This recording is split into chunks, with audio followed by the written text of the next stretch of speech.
બનાસકાંઠા એલસીબીએ ટામેટાની આડમાં દારૂ ભરેલું પિકઅપ ડાલુ ઝડપી પાડ્યું છે, જેમાં એલસીબી પોલીસને મળેલી બાતમીના આધારે એક પિકઅપ ડાલુ રાજસ્થાન દારૂ ભરી ગુજરાતના કપાસિયા બોર્ડરથી પાર કરી અલગ અલગ રસ્તે પસાર થઈ પાલનપુર તરફ જનાર છે। જે સમયે એલસીબીએ બાતમી હકીકત આધારે એક શંકાસ્પદ પિકઅપ ડાલુ આવવા તેને રોકાવી તપાસ કરતા ટામેટાની આડમાં દારૂ મળી આવ્યો હતો, જેથી પોલીસે કુલ મુદ્દામાલ કબજે કરી એક ઇસમની અટકાયત કરી આગળની તપાસ હાથ ધરી છે। થરાદના ડેલ ગામે થોડા દિવસ અગાઉ 1.89 લાખના દાગીના રોકડાની ઘરફોડ ચોરી થઈ હતી, જે અંગેની ફરિયાદ થરાદ પોલીસ સ્ટેશનમાં નોંધાઈ હતી। જે અંગેની તપાસમાં થરાદ પોલીસે શનિવારે વાહન ચેકિંગ દરમિયાન એક શંકાસ્પદ શખ્સને ઝડપી તેની પૂછપરછ કરતા ડેલ ગામની ચોરીની કબૂલાત કરી હતી। ચોરીમાં સડવાયેલા 3 શખ્સોને ઝડપી લઈ ડેલ ગામનો તમામ મુદ્દામાલ જપ્ત કરાયો હતો। રવિવારે મુસ્લિમ સમાજનો 9મો સમૂહ નિકાહ પાલનપુરમાં જનતાનગરમાં યોજાયો હતો, જે સમૂહ લગ્નમાં 31 દુલ્હા દુલ્હન લગ્ન ગ્રંથિથી જોડાયા હતા। દાતાઓ દ્વારા ભેટ સોગાદ પણ આપવામાં આવી હતી। સમૂહ લગ્નના આયોજક શહીદ ખાન પરમાર અને કે શેખે જણાવ્યું હતું કે પાલનપુર મુસ્લિમ સમાજ દ્વારા વર્ષ 2014થી પ્રથમ સમૂહ લગ્નની શરૂઆત કરવામાં આવી હતી અને દર વર્ષે સમૂહ નિકાહ કરવામાં આવે છે। પ્રથમ વર્ષે 21 યુગલ લગ્ન ગ્રંથિથી જોડાયા હતા। વડતાલ સ્વામિનારાયણ મંદિરમાં મેનેજિંગ ટ્રસ્ટી બોર્ડની ચૂંટણીની જાહેરાત થઈ છે। આગામી 12મી એપ્રિલ 2025ના રોજ ચૂંટણી માટે મતદાન યોજાશે, ત્યારે ચૂંટણી માટેનું ત્યાગી અને ગૃહસ્થ મતદારોનું અંતિમ લિસ્ટ તૈયાર કરાયું છે।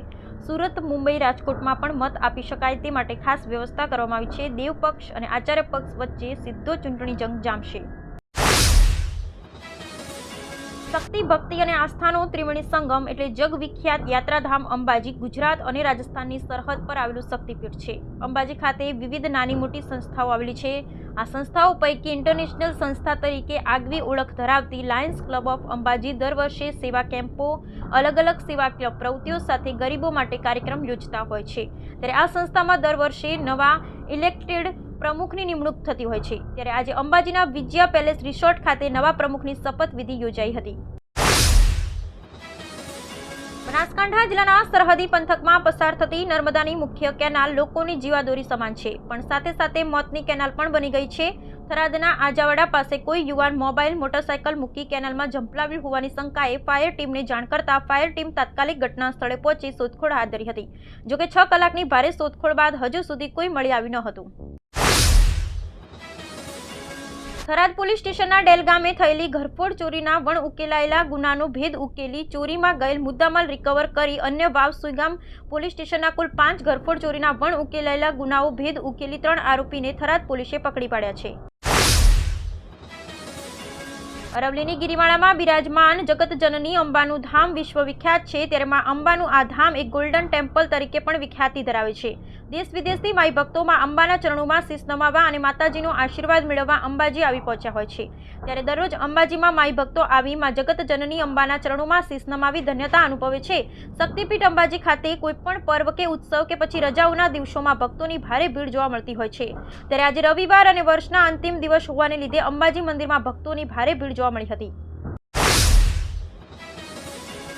નાતાલ અને 31 ડિસેમ્બરના મિની વેકેશન દરમિયાન દેશ વિદેશના પર્યટકોનું ગુજરાતના વિવિધ સ્થળો પર ઘસારો જોવા મળી રહ્યો છે।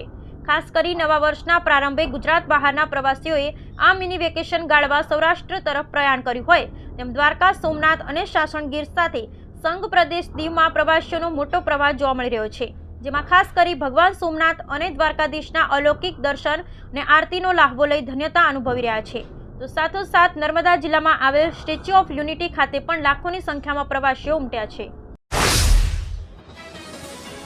સમગ્ર વિશ્વ નવા વર્ષને આવકારવા માટે આતુર બન્યું છે, ત્યારે ગુજરાતમાં પણ 31મી ઉજવણી માટે યુવાનો આતુર છે। ત્યારે 31મી ડિસેમ્બરને અનુલક્ષી કોઈ અનિચ્છનીય બનાવ ન બને, શાંતિપૂર્ણ વાતાવરણમાં લોકો નવા વર્ષને વધાવવા આનંદથી ઉજવણી કરી શકે તે માટે પોલીસ પણ સતર્ક બની અને એક્શનમાં આવી છે।